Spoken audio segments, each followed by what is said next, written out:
Welcome back to the Automation Podcast, the world's #1 industrial automation product and technology show. Thanks to you, our audience of highly skilled automation professionals. Thank you for being a member of our audience, and thank you for tuning back in this week. Now, for those new to the show, my name is Shawn of Insights in Automation, and each week I invite a new vendor to come on the show to tell us about their products and technologies. And during the presentation, I play the role of the audience, asking questions I think you have, and of course, questions I have as well.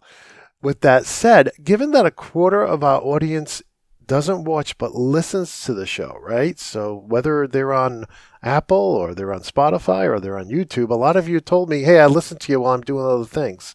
So because of that, I'll try to call attention to any details in the visuals that I think you listen-only folks may want to know more about.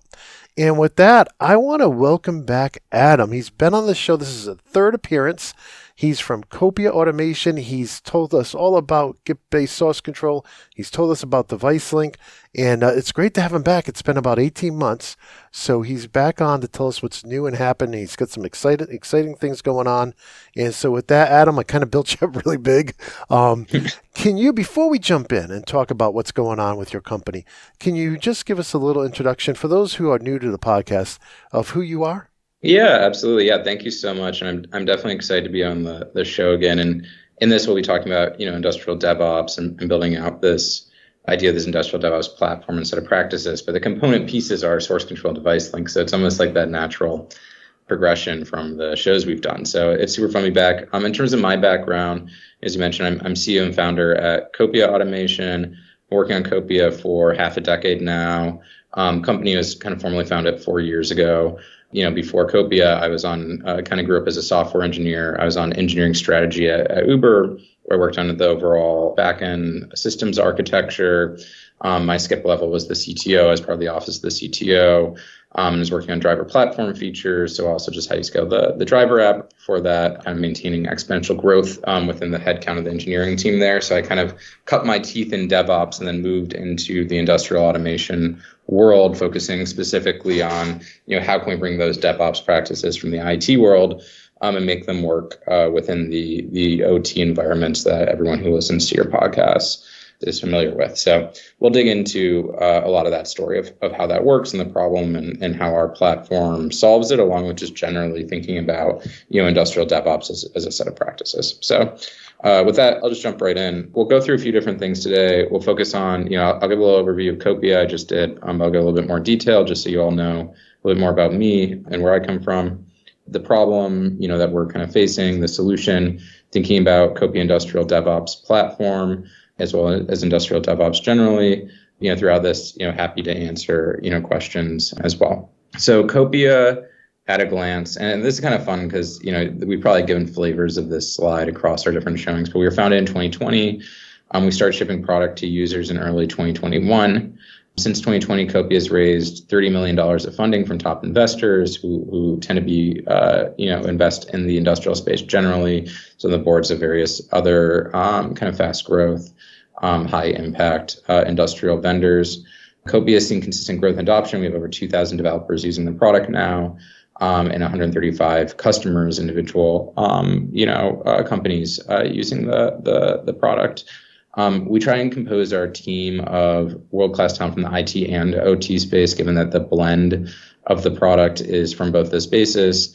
And we have companies like Google, Apple, Microsoft, as well as industrial vendors like Siemens and Rockwell and all those as well within our company. So we do really try and maintain a foot in both ponds in terms of IT and OT. So in some sense, our company itself is an IT-OT convergence business. And our platform has demonstrated best-in-class stickiness. We have high user satisfaction, consistent growth, and product engagement. And so that's Copia. But you'll hear me talk a lot about industrial DevOps, and this is something that we're really big on. And for the people who are just listening, on the screen, we have kind of this timeline of DevOps. But DevOps is now at this point around a over 15-year-old set of practices. It's kind of born in 2007 to 2008 in the IT space. There is lots of traction gained through conferences, thought leadership, et cetera. In 2012, the State of DevOps report is established. In 2013, the Phoenix Project further builds the case for widespread DevOps adoption. Gartner in 2016 predicts mainstream adoption. I'd say by 2016, you're already seeing that the top tech companies, in the world had adopted these practices. At Uber, we had already been doing them for 2 or 3 years at this point. Companies, and we were hiring out companies like Google and Facebook, et cetera, where these are standard practices. Microsoft is a major contributor to Git, and I had to use GitHub. A couple of years later, obviously GitHub gets acquired by Microsoft. Forrester calls in 2017 this the year of DevOps. So DevOps begins by then 2010s becomes very, very hot. And I'd say, you get to a standard set of practices in that time period around Git and Git-based practices and test-driven development, monitoring and alerting. A lot of the modern DevOps tools by the late 2010s have been established. In 2020, we found it with the goal of taking that kind of success that had been borne out over 12, 13 years and bringing it to the OT space. A book came out last year by Dr. Suzette Johnson and Robin Yemen, which is focused on industrial DevOps. So, we'll be publishing the first annual State of Industrial DevOps report, which should come out, actually probably comes out between this recording and when we publish. And then in 2024, Frost and Sullivan names industrial DevOps the top 15 growth opportunity in industrial automation. So we've kind of seen this. In some senses, we're in this we're almost in the 2012 or 2011 of DevOps adoption in the IT space, where it's becoming recognized. We have an industry report, industry analysts are recognizing it, and we're seeing amongst our customers and opportunities that people are familiar with the term and are thinking about it in terms of their strategy. And so my hope here as I'm sharing this out with everyone here is that they're thinking about their overall OT strategy within their organizations and thinking about industrial DevOps as a component of that strategy. And as you'll see specifically around governance and control of the code that actually runs your plant, of the OT devices there, and thinks about specifically in a way of driving efficiency for your engineering teams, doing more with less for the engineers you have in terms of driving uptime, and ultimately driving quality in terms of the production that you set up and the end product that you develop. All these beautiful faces that you all can't see on the podcast are our leadership team, from me as founder CEO, Matt, our VP of business development, Ben, Andrea, Margaret, Abby. So we have a strong team, again, brought cross-functionally across this group. You have Rockwell, you have Siemens in this group, but you also have me from Uber, you have best-in-class IT folks as well. So with that, any questions on this? Then I can dig into the problem coming out of that stuff. No, I would just say if people want to get more of the background, just check out the previous episodes we had Copia on. We kind of dived into a lot of that Git stuff really deep. So go ahead, Adam. Yeah. And I think the big thing, just to leave everyone with is, as we dig into the problem is, these are a set of practices. And as you mentioned, this is our third time on the show, but we've been talking about industrial DevOps for 4 years. And so I think the exciting time, especially for people who are tuning in right now for the first time, is these are becoming recognized practices. And as we're talking to more and more customers and more opportunities, and more people are coming into our sphere of conversation, we're just seeing that term kind of take off. And I saw, a talk in Germany around industrial DevOps, that didn't have any vendor that was talking about industrial DevOps. So just a group of, people talking about, how do we bring these practices into our organization? So we're actually seeing people use this terminology and think about this, and obviously picking that up in analyst reports and that sort of thing. So I think it's a real term, it's a real set of problems, which I'll talk through, that are industry wide. And I think there's a set of practices that are coming together that I'll try and share out in this that can be transformative for controls engineering organizations. So the problem, this is a fun one, but trillions of dollars of global production distribution rely on workflows that are fundamentally broken. And you can kind of see here, and I think everyone who's in the OT space has run into this, of proprietary file types. Every vendor does something slightly different, bespoke protocols, opaque interfaces, physical file sharing. People don't test their code a lot. There is some testing, but it's either expensive SIMs, or there's some platforms that support some amount of unit testing, and ultimately very limited visibility into the operations, of what's actually happening. So something breaks and you don't know why, is a really common situation in the industrial plant floor.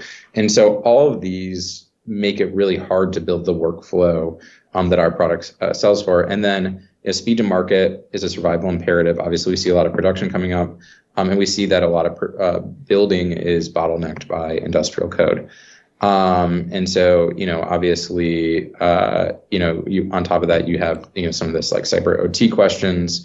is around ransomware attacks. There's a lot of access that people have to third-party access to OT environments. So you run into, for example, air gapping as a standard practice. But then people can actually just kind of connect to an industrial network and get access to these devices. So actually visibility into changes is a major part of security. And a lot of time we actually get brought into sales process because people have a ransomware attack or they need disaster recovery because of they need disaster recovery because they actually had a situation that happened. So, and that's a very, very common situation. Or as IT/OT convergence starts to happen, CIOs and CISOs take over the networking that exists on the plant floor. They see it as a security gap. And so this is part of that overall IT/OT convergence story is like, how do you actually lock down the devices there? And then, generally speaking, as we talk about DevOps, this is the outcome of applying the most trusted principles in the domain of physical manufacturing leadership to the IT stream. So it's kind of interesting. There's this kind of circular thing that has happened where, you have lean manufacturing and all these practices, then got applied to IT. IT adopted them, built DevOps, and now it's kind of spreading back into OT. So there's kind of an interesting thing here where we think about this as like an IT came up with all this stuff, but actually IT, in the early 2000s, they came up with this borrowing from, Toyota lean manufacturing, all of that stuff in order to come up with DevOps, in order to come up with the Agile. And now we're seeing this almost like, kind of circling back into the OT world. When we talk about the IT DevOps approach, and there's a lot of stuff that is bucketed under DevOps, but when we talk about it at Copia and the way that I think about it, it's tied to a standard set of processes that go from the code being written in your IDE. Once that work's complete, how does it actually get onto a device? And so what that looks like is Git Base Source Control and collaboration. If you're putting everything in a good version control system, you can do recovery faster and you can actually root cause issues. It's very common for people, for example, to power cycle or reset a PLC without root causing an issue when it happens in production. And so having that kind of change history, understanding what broke or why a particular rung might exist, your ladder or whatever can help you recover, but also root cause. Automate testing. How do you catch issues before they become production issues? Deployment management. How do you actually get code on the plant floor in an efficient and safe way? I've heard before people having to physically fly out, to plants and that sort of thing as well. How do you actually gate the processes by which code gets deployed? Also on the flip side of that, you get people now who, especially after COVID, VPN into plants and just deploy code changes remotely. So how do you actually manage and gate deployment and production, and then observability and monitoring, like what's actually changing? Do you actually have visibility in what's changing in those environments? And so that's the IT approach. But what you see in the current industrial world, is a lack of backups and outdated file storage, which leads to extended downtime, manual testing. People are testing in production. They're turning on production to see if it works. There's obviously expensive sims and unit tests and that sort of thing that exists in some places, but it's often, or digital twin in the more extreme case. There's a lot of vision on how to solve this problem, but the reality is most of the time people push a change. And honestly, the standard in a lot of environments is online changes, in order for people to maintain uptime, but then you actually run into risk of breaking things in production. So how do you actually test your code before you're making those changes to make them safer? Manual deployment, people actually going out to sites to deploy. Obviously, line of sight is a requirement in a lot of cases, but going machine by machine to do deployment, and limited observability, which means that you don't actually know what's happening. On top of that, and so this is all stuff, as you mentioned, that we've talked about before in this group. But one interesting thing, is this, we've actually now tried to determine, is this something that we were kind of thinking about as a problem? And 4 years ago, obviously, when I started the company, it was a little bit like, hey, I talked to a few people. Seems like a lot of people had this problem. More and more people I talked to seem like they had to. I've probably spoken to 1,500 manufacturers. Almost none of them have not had some flavor of these problems now. But this State of Industrial DevOps report that we put together, which I'm sharing here, talks about this. And we actually surveyed an anonymous survey of 200, industrial engineering leaders to ask them, is this real? Like, what are these problems? What are you seeing in these environments? And the results were really astounding. So we were seeing $4.2 million as the average cost of downtime. The interesting thing here, which is when I first showed this number, some people, they were actually really surprised by it. instead of seeing really high. One of the interesting things we found out is as you go higher in a leadership chain, they consider the outage more expensive, which is probably a result of them seeing more of the downstream effects. So you can imagine, dependencies on supply chain. You can imagine insurance costs, legal costs, reporting to the board. All of these things come into creating actually cost of resolution over time, engineering hours that goes into it. So a lot of people think of cost of downtime in terms of, hey, we produce this amount of product per hour. If it's 5 minutes delayed, we lost that amount of product. But there's actually a lot of secondary costs that become more obvious as you go up the site. 50% attributed to PLC code-related challenges. I think this is probably shocking to a lot of people. But it's something that we've also reified in terms of our analysis of some of our customers as well. But what we typically see is there's actually a huge amount of PLC related changes in these environments. People resolve mechanical and electrical issues at the code layer because it's more flexible and then cause a downstream problem. And so we see frequent challenges in industrial environments due to code changes. The other reason for this data point is there's just a lot more code in production. And this is actually even since 5 years ago, when I started talking to people about Copia, there's a lot more code in these environments, huge demand for industrial automation machinery. And you see that you just have, even compared to 20 years ago, just a lot more software driving these environments, which means that you're going to have more errors in that layer. It's also hard to attribute those because they often manifest as mechanical, electrical issues. So you hear someone say something like, the PLC stopped working. Right, which doesn't actually really make sense because ultimately you had to make some sort of code change or configuration change or something, or there's some sort of logic error that kind of triggered. And this again gets to people like power cycling or resetting or something to resolve an issue. But ultimately we see that there's a huge amount of issues that are at the code layer. And then we see frequent mistakes are getting made. And it takes a long time to fully resolve each of these downtime events. So, this gets into that secondary cost of, yes, there's a cost of the outage itself, but there's also cost of resolving it. So we're seeing frequent errors and changes in these environments. As you have more automation, you just have more changes that are happening. It becomes a larger surface area for outages. And this is obviously pretty awesome because we were able to pull it from 200 industry folks who were able to kind of anonymously give us this feedback. And then, one of the big things we see here as a common cause of this, and I think this is actually the most common use case in more device link and more governance and control, and actually having a process for making changes in your environment becomes really challenging, is that one of the biggest areas that cause these sorts of outages are ad hoc fixes. So we often see that, I'm just going to make a small change and then it causes an outage, right? And so we see that a frequent cause of these changes is not like a massive new production going up, but it's someone making a small change in a production environment and then causing an outage. And so, this becomes a major kind of systemic problem within a plant as you're seeing, hey, we're having these outages, some of them, again, mechanical, some of them are electrical, but some of them, we say the PLC is executing wrong or restoring the previous version of our code resolved the issue, but we don't know if it's a code change. Well, there's a strong indicator if resolving the previous version of your code solved the problem. So there's kind of these frequent set of small changes that are happening as part of a maintenance sustainment motion that actually cause kind of massive downstream issues. Any questions on that? And I can dig into. No, that makes sense, Adam. That made a lot of sense the way you presented that. Yeah. I mean, the crazy thing is, essentially I've realized as we've dug in really deep in this space, most sustainment situations where you have a lot of automation code, people will resolve outages going through a series of different steps. One is they'll first reset their device. 2, they'll then power cycle if that doesn't work. 3, they'll just try and ship a backup in there. And then if they have someone who's really aware of the code, they'll actually make a code change. And what that means is you've just pushed the issue down the stack because you haven't actually root caused it, right? Mm-hmm. So fundamentally, you have this kind of ongoing maintenance cycle that essentially looks like people not really having any visibility of what changed, and they just basically brute force production, and you start to create these kind of systemic, cowboy and firefighter, we've called it, sort of issues where things are just breaking all the time, and there's a lack of visibility into why. I was just talking to a young man who was in my courses yesterday, and he goes out on service calls to all kinds of different companies making everything from, bagels to anything you can imagine. And that's where you see a lot of this happening because they don't have that trained staff.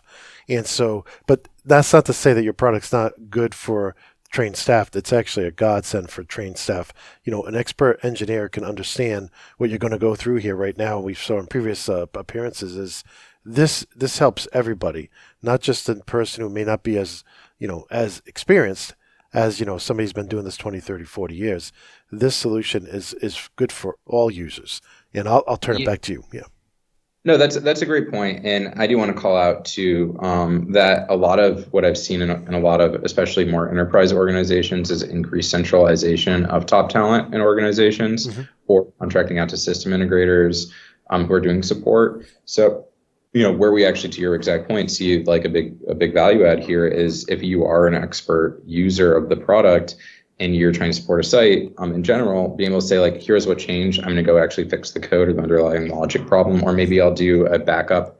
I'll use a backup and then I'll go fix it, as a follow-on step. You mitigate and then you resolve, becomes a powerful workflow for exactly those users who are either, working at a plant and they're seeing some of these issues come into place, or they're supporting plants as part of a more centralized corporate team or integrator. This ends up being useful. And those are the people that, by the way, I'll say also often bring us into organizations, right? Because they understand the value add of being able to actually root cause an issue. Whereas like a less trained person who's maintaining a plant floor, they're just like going to try and keep production working because they freak out for good reason when production stops, right? So cool. But thank you for calling that out. And I'll dig into this as well. But ideally, yeah, this is ultimately a workflow that should help, professionals who are supporting in these environments. And so, for us, when we talk about our solution, our mission is to deliver an order of magnitude improvement in industrial scale production. And this starts with industrial DevOps and these set of practices that I talked about earlier. One way to say this, like, we want to be able to change the scale and scope of production. We want people to be able to maintain more industrial automation. We want to support more increasingly automated environments, and increasing scale of industrial production through those increasingly automated environments. And I think that's just happening. So there just is a lot more industrial automation because there just aren't people to do a lot of these operator roles over time. And people are leaning more and more in automation to automate processes they might have hired people for in an alternative universe or previously. And so we think we're really supporting those people that are supporting the next generation of industrial automation, the next generation of scale of industrial automation with these workflows. And so when we look at our platform, we're looking for end-to-end visibility and control. So this gets a little bit to someone makes a change and something breaks, but also being able to root cause issues, looking at, the code that's on the device, validating it, multi-vendor source of truth. So one of the big benefits of our product is that it's multi-vendor, making sure our cloud management's really easy and secure. This is a big question that always comes up for us, at least for SOC 2 Type 2 compliant. And then, this is almost like table stakes, but is often how we get brought into conversations is rapid disaster recovery. So it's well accepted, generally speaking, they should have a disaster recovery plan. All these things enable you to capture that disaster recovery benefit that is well understood as an accepted best practice and necessary sort of tooling in this space. But the industrial DevOps vision gets you to a world where you are actually preventing issues before they become production issues. And so when we look at industrial DevOps, we're really looking at reducing downtime and improving the efficiency of teams, automating processes and enabling people to operate in a more streamlined way. Who's Copia today? So our platform is focused on two things, both of which we've shared in the space but matured over time. Git Base Source Control. Git obviously is a standard tool in the IT space, software space that's been around. Millions of people use it, every day, and to track code changes in this environment. Then device link automatic backup, which actually tells you, if something has changed. And this is the last bullet on this list to the right, is visually comparing code in one place for quick troubleshooting and recovery. So what that looks like is Git Base Source Control is preventative. You're doing code review and practices to check your code before you put in production. Device link tells you if there's something in production that you weren't expecting, right? So someone makes a change, we do a backup, we say, hey, this changed. So it's preventative actually in the sense of it tells you that something has changed, that you can catch it before it becomes a production issue. But if you don't, then it becomes this outage happened rather than power cycling, resetting our code, just taking the last backup and blindly installing it or whatever the standard mitigation practices are. Those are actually still fine mitigation practices. You can then go one step deeper, as you mentioned, and actually debug your code changes. Cool. And this is a visual of Git Base Source Control. So one of the big things that we bring onto the space is also this kind of multi-vendor visual environment. So you can actually visually see what changed in your industrial environment. This makes it really easy to debug because you can say, rather than being like, hey, we have these two files, the one on the machine and the one sitting on our USB stick, you can say, hey, I see in my browser that yesterday there's a code change to these 3 rungs, and wow, that's actually the outage that I have, right? So it enables you to very quickly debug these issues. And Device Link, again, as I mentioned, has this monitoring and observability aspect to it, where you can view what's running, scheduling backups, and all that stuff, and comparing, what's on the plant floor with what you think is in your source control. Before you go much farther, could you, just for the audio audience, could you tell them what vendors you support now with that visual display of the differences? Yeah, I think, So with that, Rockwell Automation, so we go pretty broad now and pretty deep. So we do Rockwell Automation. I think it might be everything since V16 of Studio 5000, but don't quote me on that. There might be some gap in the middle there. Code Assist, Siemens, we do TIA Portal, I believe from V14 to the most recent version, which I think is V19, and Step 7, I believe that's 5.5 and 5.6. Schneider, Beckhoff, Wago, because it uses Code Assist under the hood, ABB, and then we actually support BNR as well. So we have pretty broad and deep vendor support for the visual code changes within the space. And our goal is, out of the box, we're supporting, probably the bulk of the PLC vendors that you have on the plant floor. Yeah, that's a good list. Yeah.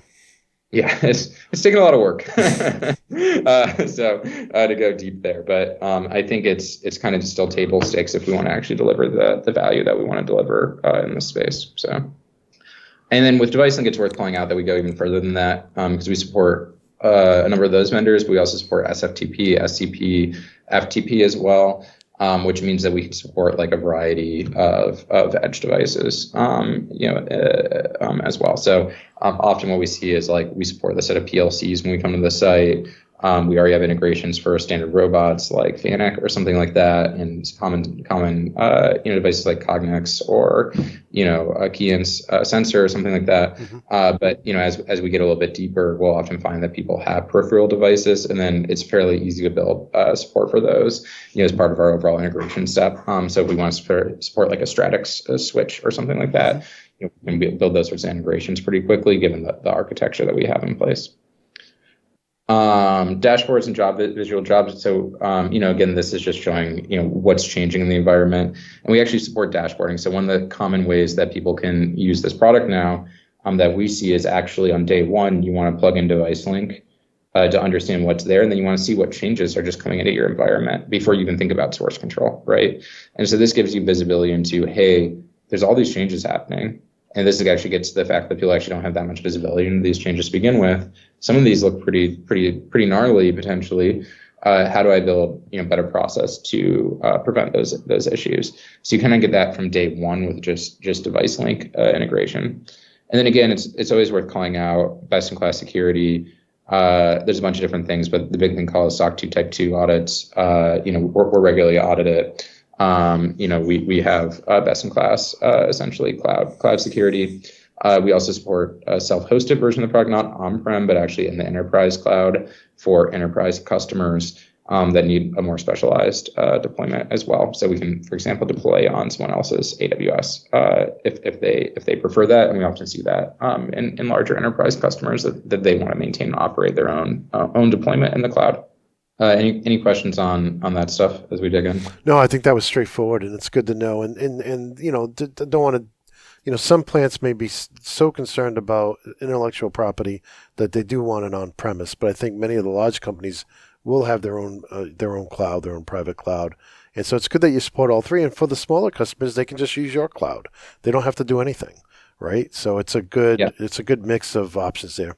Yeah, we definitely see. Yeah, absolutely. And I think that's kind of standard we see is like, more SMB type customers or, commercial segment of the market, some will call it mid-market, tends to be okay with a public cloud offering with the right security practices in place, especially, forward-thinking CIOs and CISOs.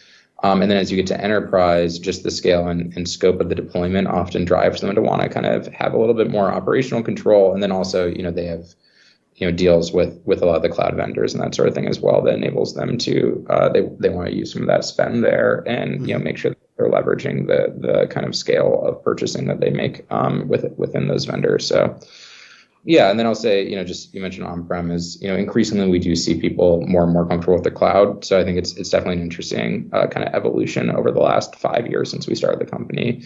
Although certainly there's people that really they just want the on-prem deployment. So cool. I mean, I think it's worth calling out. This is a list of customers here. We work with a lot of different customers, enterprises, mid-market, SMB. So we see a large variety of customers here. And one of the big things is it is industrial horizontal. So we work across a bunch of different industrial verticals. That should be intuitive to the people in your audience, but it's often something that people ask us, what vertical do you prefer to work with? And we actually see that we can work with a lot of verticals as long as, we have a good technology match.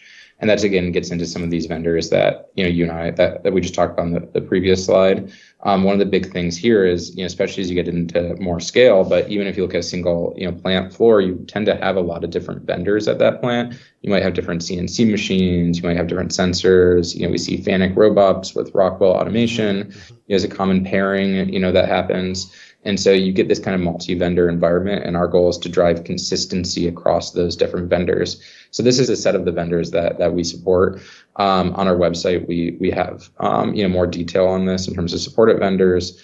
But the one other thing I'll call out is oftentimes we're working with customers as part of our integration, especially as you get to peripheral devices, to support a very bespoke or very specific device. So there's kind of a long tail of vendors in this space that we often kind of work as part of our deployment stuff to work. You already mentioned Cognix. You mentioned other companies like Cognix that do that kind of stuff. But you went kind of through a quick list of all those smaller companies that we cover on the morning show. I did want for the audio audience just to mention some of your customers, including Oshkosh, including Chewy, which I know we use, my wife uses, and then because we have dogs, and then Amazon. So some of these you guys may not recognize. I don't recognize them all, but those are three big kind of names that you may have heard of, in outside of work. So I just figured I'd throw that out for those listening. Oh, I also will call out for Amazon in particular. They actually published a case study of Copia on their, because we're also partners with AWS. Mm-hmm. So there's a published case study of kind of our impact there that I think we talked about on a little bit of a later slide on this, but I can also share out afterwards if it's useful. Yeah. I was reading that press release and that was very impressive. Just for the audience, what are some of the, so if you, on the next slide, you had the big PLC guys, right? These are the big automation houses. But, I'm interested in, you kind of rattled off it kind of quickly, some of, like I see Lens here, but you talked about Cognix. Could you throw out some of those other, maybe those smaller companies that you're doing, maybe the FTP or SFTP with to back up their configurations, in addition to Cognix? Yeah, like Cognix, Keyence, Fanuc's on here. A lot of robots actually just use, SFTP servers. Yep.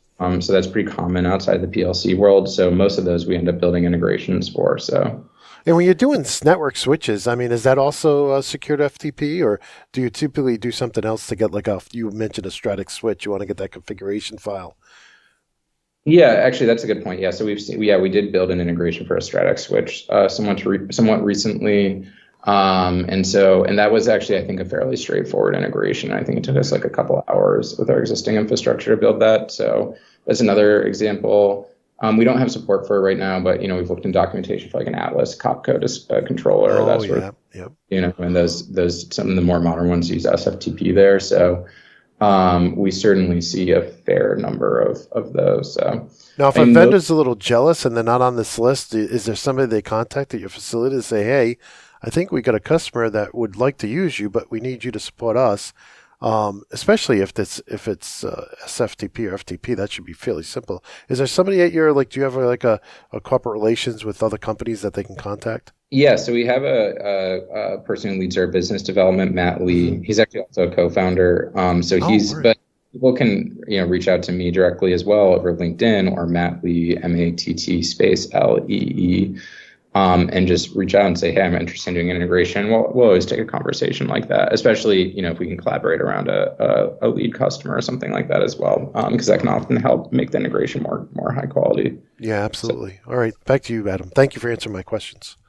Yeah, absolutely. Yeah. So yeah, there's a huge long tail of those peripheral devices. So it's kind of crazy what we end up seeing, in the field. And you do see stuff that's like hyper legacy and all that as well, which is always interesting. So, but we do a pretty deep technical diligence process on that stuff. So.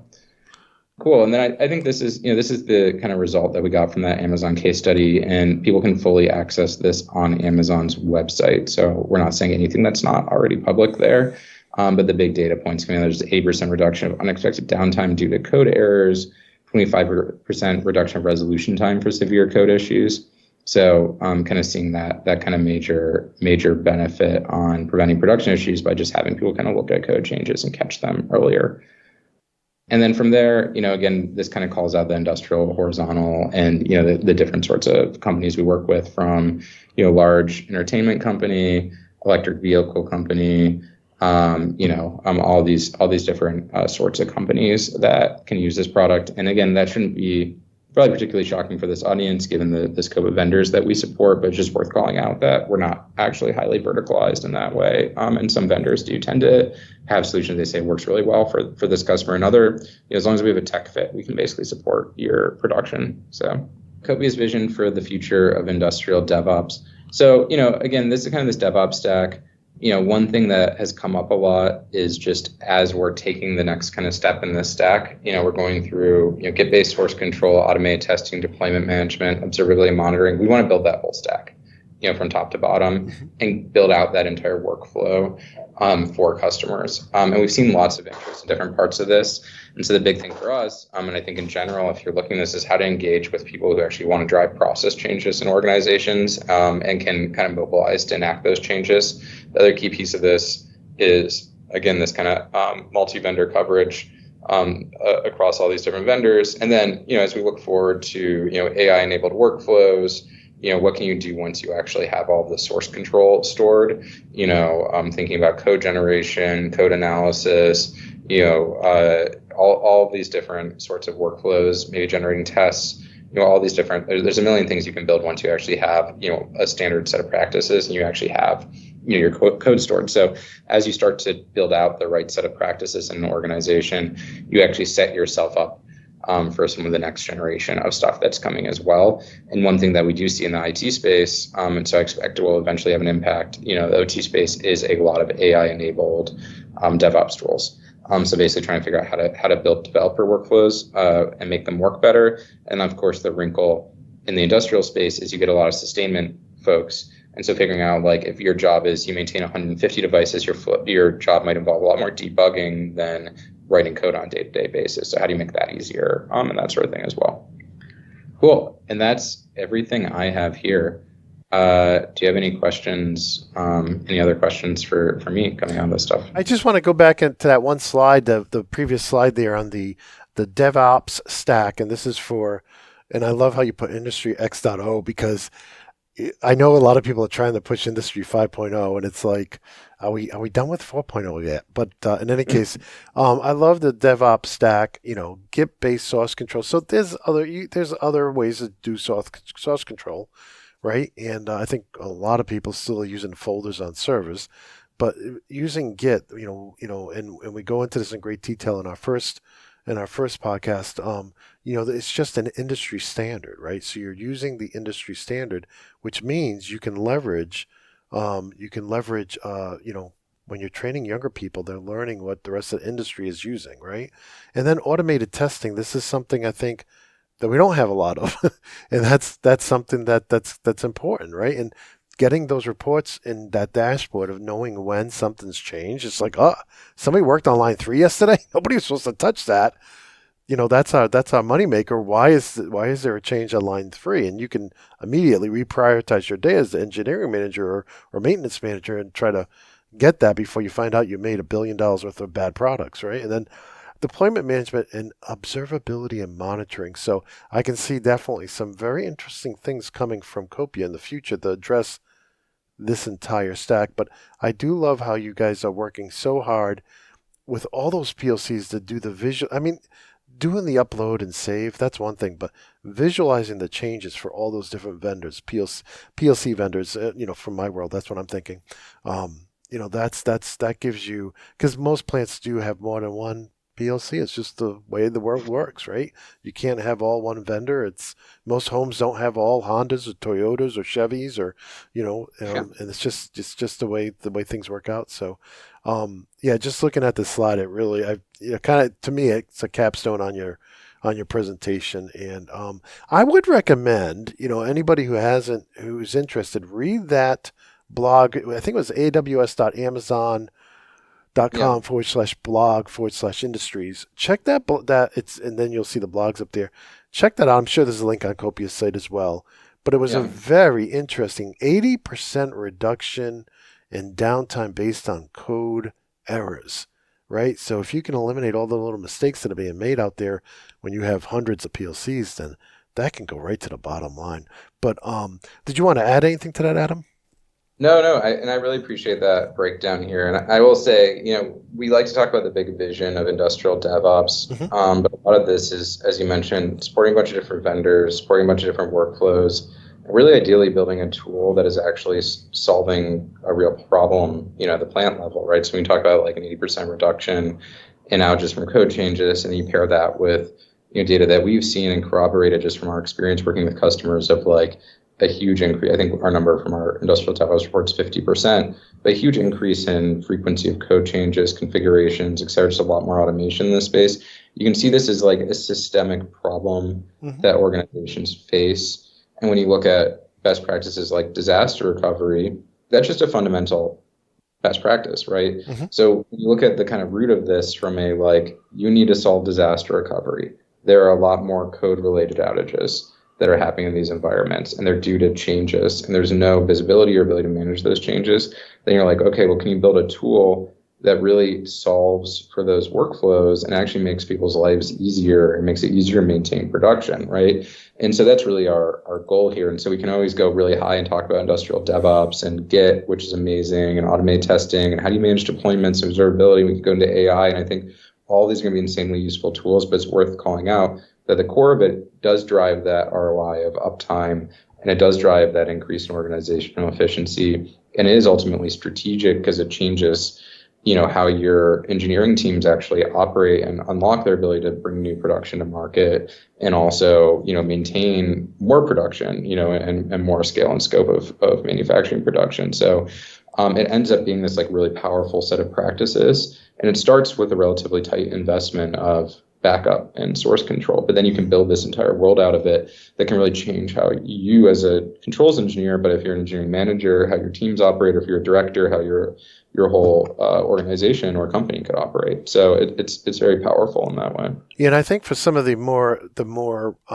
seasoned engineers out there, the efficiency, how you're going to be so much more efficient with a solution like this, that's the one thing you're not seeing in any of these reports, but it's just huge. There's a source control package is going to just increase your efficiency, exponentially. You just cannot be as efficient using folders on a server and renaming the file with the date you changed it, and not having no automated backups, no automated difference reports. So, I know a lot of people are like, I've worked around this my entire career, and I have a kind of a system, but these things, these are leverage, and of course there's not enough of us out there. So like Adam was saying earlier, right? There's not enough operators, there's not enough controls guys. So, just think of the efficiencies when you go to a package like this. And with that, I'll turn it back to you, Adam, for the final word. No, that's great. And just dovetailing off that, I mean, even just the efficiency of if you have a backup practice in your organization where you once a month are backing up all your devices, how much time are you spending doing that? And even with that, you get an ROI. So absolutely. You're totally right. It's just there's not enough controls engineers. There's lots of production that needs to get built.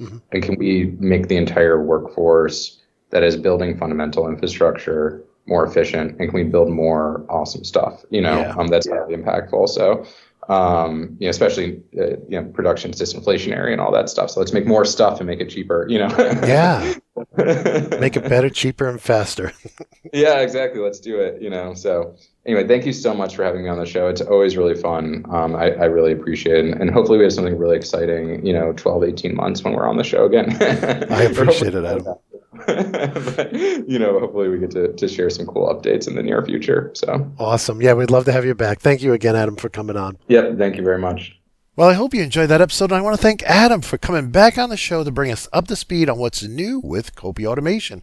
And I also want to thank Copia for sponsoring this episode, which is why it was completely ad-free. Isn't that nice? If you'd like to learn more about Copia automation, please check out the links in the show notes.